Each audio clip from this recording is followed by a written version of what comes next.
the vice chair of diversity outreach for Trump's National Diversity Coalition. Counselor, thank you for joining us this morning. Thank you so much, Mr. Como, for having me. It's a pleasure. I know your background. You understand the problems with urban violence and policing in this country very, very well. The candidate you support has been silent so far, uncharacteristic of him. Why?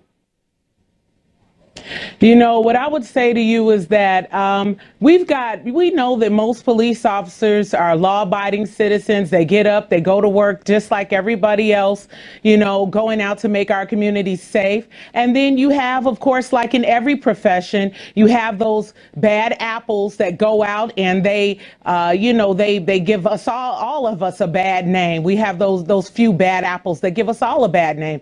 So, you know, like I said, most of the police officers that go to work, they want to serve and protect. They want to take care of us.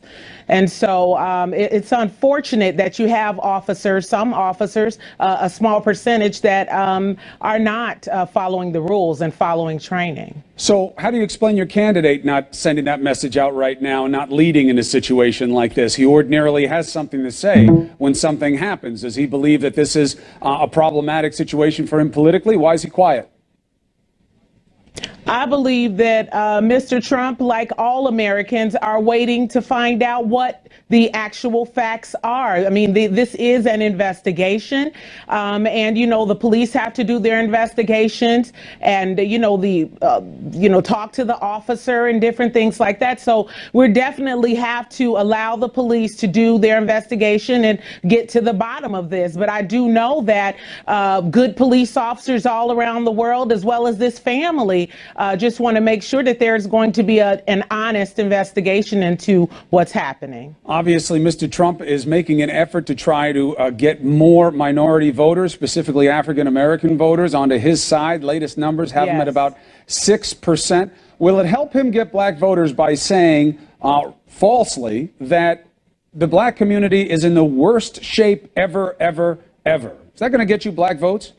Well, what I'll tell you this is that, you know, a lot of black people are doing well in this society, but unfortunately we do have that 25% that are living in abject poverty. I'm from Chicago, and where there have been almost 3,000 deaths, shooting Chicago this year alone. And Mr. Cuomo, many people are out there eating poverty and drinking hopelessness because the jobs that were promised 8 years ago and 4 years ago under the Democratic rule never came. The investment into the black community that was promised never came. Better schools in our communities, it never came. And so, you know, there are people who've waited on life support, literally waiting for jobs, waiting for better, and it did not come. And so I'm not saying that it's ever, but what I will say is that black people during the civil rights movement were being, there were problems with police, and then the schools were an issue, as well as no jobs, and it's going on right now in 2016. And so, you know, I would have to say that it's a generalization, no. But there are pockets of about 25% of the African American community that are worse off, that are not doing well, that are starving, picking between gas and food, picking between whether they're going to dilute their baby's milk, whether they're going to pay rent, or whether they're going to pay child care. I mean, there is a sense of hopelessness on the ground. I am in the courtrooms and on the ground all the time, talking to everyday people. And honestly, there are black people, there are white people, there are Hispanic people who are poor, and they waited for help that never came. Brunel, you paint the desperation accurately and very well. Sure. I don't think there's any denying that there is great need. On the facts, yes, it is not the worst ever, just about any way you want to measure it. And that's not just about debating facts. It's about what the focus is of this pitch. What is it about Donald Trump, other than saying you're in the worst shape ever, which just isn't true? What is he promising the black community that you believe is better than what you're hearing from Hillary Clinton?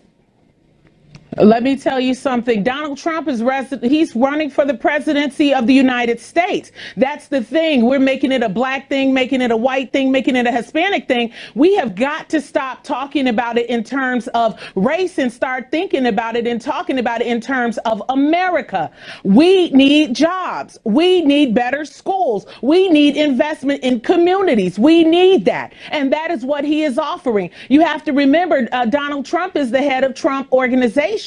And when you look into that organization, it is filled with blacks, whites, Hispanics, Arabs, Asians. It's different religions, different creeds. And so he's a person that has created jobs. He's a person that signs checks. He's a person that works on the bottom with the person who's doing the foundation as well as the guy sitting in the office. And so all of that, I think, is important when we're thinking about our next president. Our people, the American people, many of them are losing hope, and we need a champion in that office that will provide the jobs, that is looking at school choice, which is a big issue even in the African American community. We need investment in the communities, and so that is what he's not running. He's running as a president of the United States, not just black or white or Hispanic. Brunel, Donald Che, thank you very much for making the case for Donald Trump on New Day today. Good to have you on the show. God bless you, and thank you so much.